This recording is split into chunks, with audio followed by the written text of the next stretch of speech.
Cerita menarik tuan-tuan. Muhyiddin Yassin kata tak nafi bahawa Samsuri bakal calon Perdana Menteri dari PN. Kita baca. Pengurusi PN Muhyiddin Yassin tidak menafikan pencalonan Ahmad Samsuri sebagai calon mereka dalam PRK ini adalah langkah mengetengahkan Menteri Besar Terbabit sebagai calon Perdana Menteri masa depan. Katanya ia merupakan langkah strategik gabungan terbabit sekaligus memberi gambaran PN mempunyai ramai calon dan tokoh untuk diketengahkan. Pada masa yang sama, Ahli Parlimen Pagoh itu memberi bayangan usaha membentuk kerajaan boleh berlaku sebelum PRU akan datang. Ia tak dapat dinafikan kerana akan ada masa untuk PN mencipta sejarah. Sama ada sebelum nak sampai PRU ke-16 atau selepas PRU 16 dengan harapan kita membentuk kerajaan. Jadi semua langkah-langkah diambil adalah seperti langkah strategik yang dapat memberi gambaran kepada rakyat ada tokoh yang bijaksana, berkemampuan, terpuji sikapnya adalah moderate dan ada kelayakan profesional katanya. Muhyiddin juga Presiden Bersatu berkata ditanya sejauh mana pencalonan Ahmad Samsuri dilihat PN mengetengahkan watak baru sebagai calon Perdana Menteri akan datang. Malah Muhyiddin berkata dia yakin personaliti Ahmad Samsuri mampu menarik sokongan. Jadi saya fikir satu nama personaliti saya akan mampu menarik pengundi-pengundi katanya. Ahmad Samsuri yang juga anggota Adun Ru Redang dalam Parlimen Marang berdepan cabaran Raja Muhammad Afandi, Raja Muhammad Noor. PRK Kemaman akan berlangsung 2 Disember depan setelah Mahkamah Pilihan Raya membatalkan kemenangan. Baik. Untuk makluman tuan-tuan juga, 29 hari bulan ini, iaitu 2 hari akan datang, ada ceramah mega oleh Datuk Seri Anwar Ibrahim di Kemaman dan juga pemimpin-pemimpin yang lain di Kemaman. InsyaAllah 29 hari bulan 8 malam di kawasan Cukai kalau silap saya tak ingat kat mana lah, tapi ada jadual ya. Tuan-tuan boleh datang. InsyaAllah saya mungkin datang juga bersama dengan pimpinan-pimpinan Parti Keadilan untuk memeriahkan majlis tersebut. Tetapi kita balik kepada cerita ini. Kenapa tiba-tiba Muhyiddin Yassin nak umumkan Samsuri ni sebagai bakal calon Perdana Menteri? Okey, untuk makluman Samsuri ni bukan ustaz Dia adalah seorang profesional. I think dia degree dalam aerospace, something like that. Dia ada degree bukan dalam bidang agama. Okey, itu yang pertama. Now, what happen ni sekarang ini disebabkan kemelut yang berlaku di dalam Bersatu dan juga ketidakmampuan Bersatu untuk lead Perikatan Nasional, PAS dilihat sudah semakin distant away. Sebelum ini, kalau tuan-tuan perasan, Bersatu bongkak dan sombong dalam menyatakan bahawa mereka lah yang paling layak untuk nak jadi Perdana Menteri. Malah mereka namakan orang seperti Hamzah Zainuddin bakal PM, dia namakan Azmin sebelum ini pun bakal PM, tapi dia tak namakan pun orang-orang daripada PAS sebagai bakal Perdana Menteri. Jadi PAS berasa kecewa. Ini sebelum PRN hari itu, sebelum PRU, sebelum PRN hari itu. So PAS berasa kecewa. PAS merasakan bahawa mereka sentiasa dijadikan orang yang kedua, dianak tirikan, seolah-olah mereka tidak mempunyai kekuatan. Namun PRU yang lepas dan juga PRN yang lepas membuktikan sebaliknya. Perkara itu telah membuktikan bahawa PAS mempunyai kekuatan. Kita tengok negeri seperti Kelantan, Terengganu, Perlis, Kedah, Negeri Utara dan ada tempat-tempat Melayu di kawasan Pulau Pinang dikuasai oleh orang-orang PAS. Termasuk juga di Pahang, kalau kita tengok, di Selangor dikuasai oleh orang-orang PAS. Jadi daripada situ mereka tonjolkan ini kekuatan PAS yang sebenar. Dan ditambah pula selepas PRU, kita dapati kes demi kes didedahkan terhadap Muhyiddin Yassin. Bersatu disekat akaun duit di dalam Bersatu sahaja, kalau tidak salah saya ada lebih hampir 40 juta yang dibekukan. Itu baru cerita dalam Bersatu. Kita belum cerita lagi pimpinan-pimpinan lain, wang mereka dibekukan, ada yang diburu dan sebagainya kerana terlibat dalam kes-kes rasuah. Nah, Bersatu PAS nampak disebabkan oleh keadaan itu, PAS tidak ada cara dan jalan lain melainkan selepas dalam menghadapi PRU 16, PAS sedang meneliti untuk bekerjasama dan berbincang dengan parti lain bukan Bersatu. Dan ini bukan secret tuan-tuan. Haji Hadi memang telah lama dikenali sebagai orang yang pro kepada UMNO. Tapi kenapa kali ini tak pro kepada UMNO? Dua perkara. Satu, UMNO kalah teruk. Kedua, duit. Dia tak nampak UMNO tu dah ada duit kat situ. Sekarang ni UMNO dah jadi kerajaan. Now, UMNO tak akan nak kerjasama. Ya, UMNO Zahid tak akan kerjasama. Tetapi ini cerita yang dibawa oleh Raja Petra. Zahid berkemungkinan, kata Raja Petra, bukan kata saya, ada 6 bulan je untuk hidup. Disebabkan oleh kanser yang beliau hadapi. Ni cerita bukan saya cakap. Ni saya ceritakan, relatekan. Now, pemimpin-pemimpin PAS percaya kepada cerita ini. Mereka percaya bahawa kalau Zahid meninggal dunia atau sakit teruk dan tak mampu untuk memimpin UMNO akan berpecah. Nah, perpecahan UMNO ini akan menyebabkan dua kamp yang besar. Satu kamp yang pro kepada Zahid, satu kamp yang pro kepada Perikatan Nasional.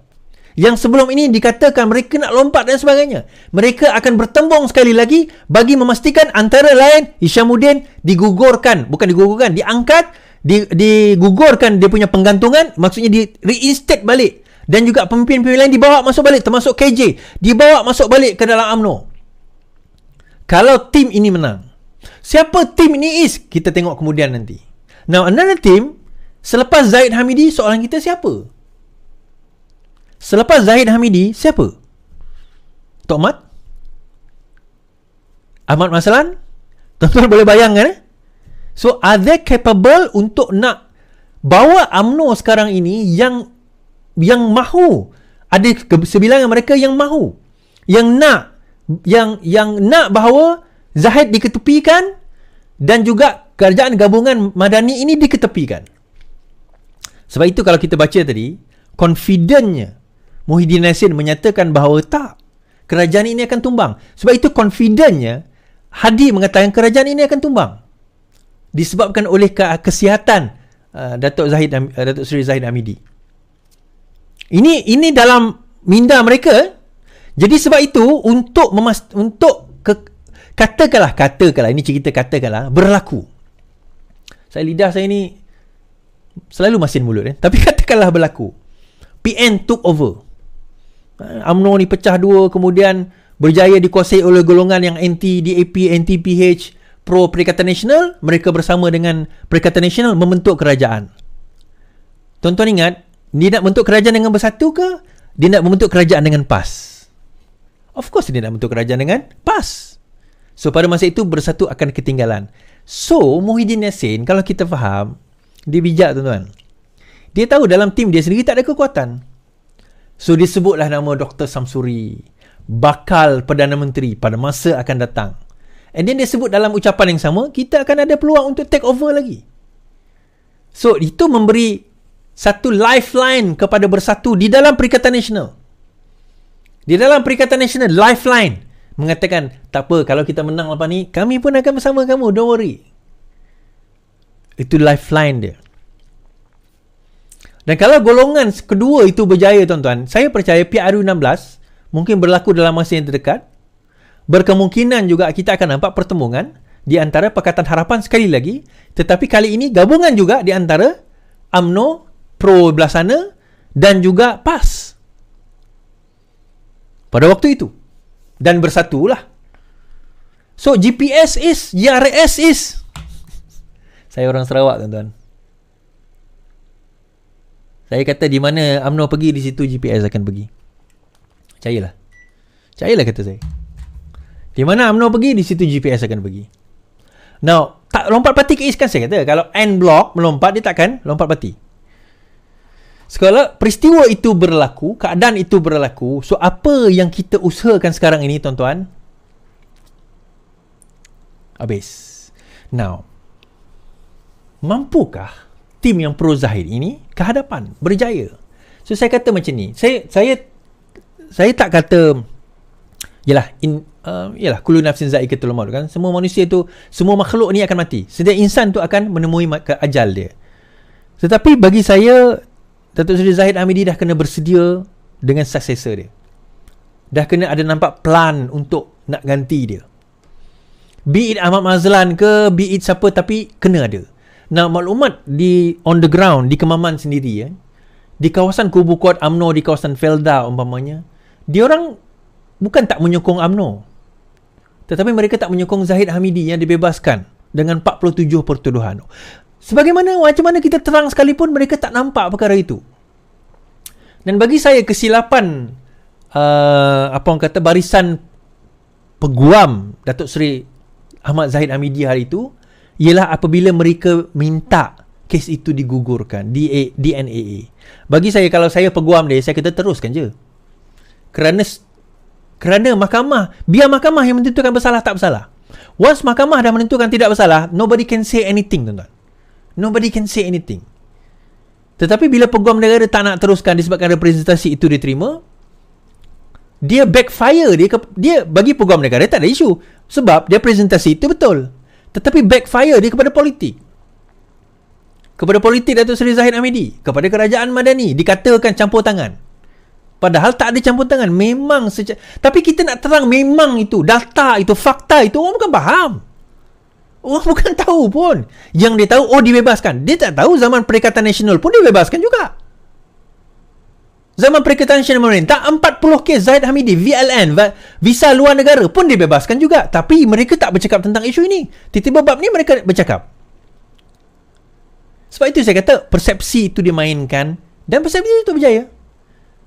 Kalau saya jadi, apa orang kata, Datuk Seri Zahid Hamidi, saya kata, saya tak nak representasi itu. Saya kata, teruskan je lah. Teruskan je lah kes, biar kita bertanding dan biar kita dibati tidak bersalah di mahkamah.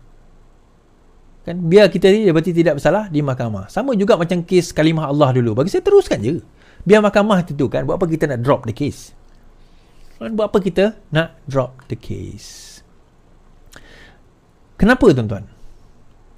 Kenapa tiba-tiba peristiwa tersebut berlaku? Kenapa Muhyiddin Yassin tiba-tiba nak U-turn?